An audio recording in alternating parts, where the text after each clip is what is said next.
ሁሉንም ማስደሰት እንደማትችል እርግጠኛ። በህይወት ላይ ትልቁ ስህተት በሁሉም ዘንድ ትክክለኛ ሆኖ ለመታየት የምናደርገው አጉል ሙከራ። ሁሉም ሊወድህ አይችልም። ሂጃብ ብትለብሺ ጸጉር የለቀቁት ይጠሉሻል። መጠጥ አልጠጣም ብትል አረ ይሄ ገበሬ ነው ፍሪክ አይደለም ይሉሃል እንትና። እኛ መቅጣጨት ያለብን የአላህን ውዴታና ውዴታ። ሁሉም ማስደሰት አንችልም። ሙእሚን ግቡ ምንድነው? ቅድም እንዳለው ሪዳላህ አላህ የሆነ ነገር ስናደርግ ይሄን ሰው ይወደዋል ገሌ ትጠላዋለች አይደለም። ይሄን ነገር አላህ ይወደዋል አይወደውም። ይሄ ብቻ ነው ሪፈረንሳችን። ሁሉንም ማስደሰት አንችልም። ሰው የተለያየ ራዕይ አለው። ስለዚህ በየሄድንበት እንደ ውሃ ቅርጻችን መለወጥ የለብንም።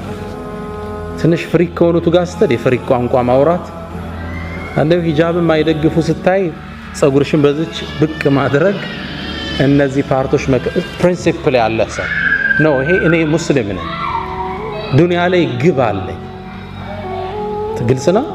ትምህርት ቤት ላይ እንደማየው ጎረቤት ላይ እንደማየው ሰው ልሆን አልችልም። እኔ ጎል አለኝ ዱንያ ላይ። አንድ አባት ለልጃቸው የሰጡትን ምክር እኔም ላካፍላችሁ። አባት በእድሜ እንደገፉ ረጅሙ እድሜ ያስተማራቸውን ታሪክ ለልጃቸው መናገር ፈለጉ። ልጄ ሆይ አሉት፣ ነገ በጠዋት እንነሳለን፣ ረጅም ጉዞ ነውና ምን ሄደው አንድ አህያ አዘጋጅ፣ ስንቅም እንዳትረሳሉ። ልጁ በጣም የሚወዳቸው አባቱ ትልቅ ትምህርት ሊሰጡት ከእርሳቸው ጋር በመዋሉ ደስተኛ ሆነ። በበነጋው በሌሊት ነበር ቀድሞ ከእንቅልፎ የተነሳው። ባባ ምን ሊያስተምረኝ ይሆን? በጠዋት ተነሱ፣ ጉዞ ጀመሩ። አህያዋን እየመሩ ሄዱ። መንደሮችን እየቆራረጡ አለፉ። አጋጣሚ አባት ልጅ ነውና ልጁ ይደክመዋል ብለው ልጄ ሆይ አህያዋ ላይ አንተ ውጣና እኔ ነኝ ልጓማን እየጎተትኩ መወስደው አሉት። ልጅም ተስማማ። ላይ ቁብ አለ። አባት እየጎተቱ በመንደር ጥግ አለፉ። ሲያልፉ ዋርካው ስር ተሰብስበው የሚጫወቱ ማህበረሰቡ ክፍል አሉ። ጉድ ተመልከት አለ አንደኛ። ምን አይነት የተረገመ ዘመን ደረሰ! አባት ሽማግሌ በእግር እየሄደ ልጅ አህያ ላይ ተሳፍሮ፣ እንዴት የተረገመ ዘመን ደረሰ! ለአዛውንት ማይታዘንበት ዘመን። አባትም ልጅም ይሄን ትችት ሰሙ። መንደሯን እንዳለፉ ልጄ ሆይ ሰው እኮ ተቸነ፣ በል እኔ ላይ ልሁን፣ አንተ ልጓሟን ይዘህ ምራን አሉት። ልጅ ልጓሟን ይዞ መምራት ጀመረ። በሌላ መንደር አለፉ። የሆነ ዛፍ ስር ቡና የሚጠጡ ሰዎች ነበሩ።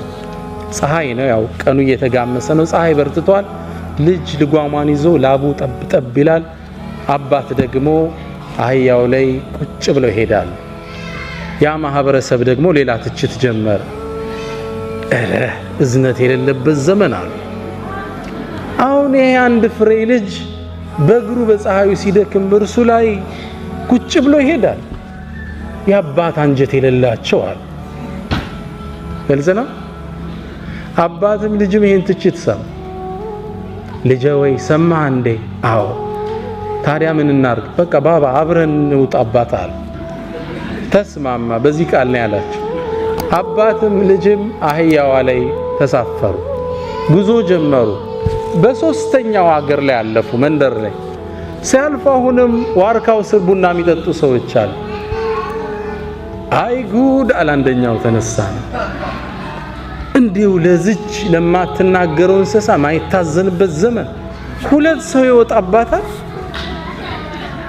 ታሳዝናለች። አየዋት እንደው ይህች እንስሳ አላህ የፈጠራት እንስሳ እንደው መከራዋን ለሁለት። ትንሽ እንዳለፉ ልጄ ሰማህ እንዴ ትችታቸው? አዎ። ምን እናድርግ?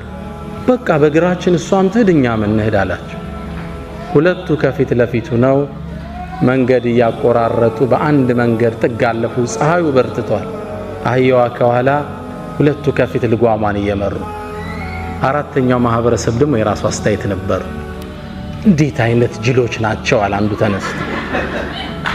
አላህ እንስሳን የፈጠረው ልታገለግል አይደል እንዴ? እሷ በግር እነሱ በግር።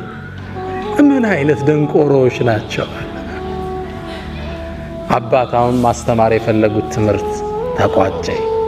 ዋርካው ስር ቁጭ ብለው ምግባቸውን ከፈቱና ልጃቸውን እያጎረሱ ልጄ ሆይ የሰውን አስተሳሰብ ልታረከው አትችልም፣ የአላህን አስተሳሰብ ብቻ የአላህን ውዴታ ብቻ ፈልግ አሉት። ሪዳ ናስ ጋየቱን ላ ቱድረክ፣ የሰዎች ውዴታ ማይደረስበት ጥግ ነው። ግልጽ ነው። መቅጣጨት ያለብን ይሄን ነገር አላህ ይወደዋል ነው። ሪፈረንስ ፖይንታችን ይሄ ከወደደው ታረገዋለህ። that's your goal in life። በህይወታችን ላይ ማንንም ማስደሰት አንችል። ስለዚህ በየሄድንበት ፍሪኮች ጋር ስንሆን ቅርጽ እንለውጣለን፣ ዲነኞች ጋር ስንመጣ ቅርጽ እንለውጣለን። የተዛባ ስም እና ማዝ የለብና የፕሪንሲፕል ሰው መሆን አለብን ነው ስትል አቋም። ሰዎች እንዲህ አይነትን ሰው ነው ደግሞ በጣም የሚያከብሩት። ኖ እሷ እኮ እንዲያትወድም ይባላል። ቋሚ ባህሪው አይታወቅም። ኖ እሱ እንዲህ በጭራሽ አይመቸው፣ እሱ ፊት አታንሳ ይባላል።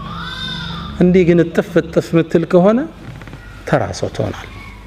ስለዚህ ስድስተኛው በህይወት መንገዳችን ላይ የሰዎችን ውዴታ ትተን የአላህን ውዴታ እንቅጣጭ። ግባችን አላህ ይሁን። ዱንያ አጭር ነች አይደል ወንድሞች? ስንት ዓመት ከፍተኛ 50 60 ሾርት ቱ ሾርት።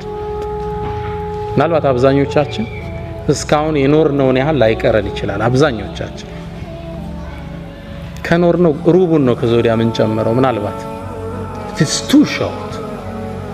ቅርጽህን መለወጥ የለብን። ፕሪንሲፕል ዋይዝ መሆን አለብን።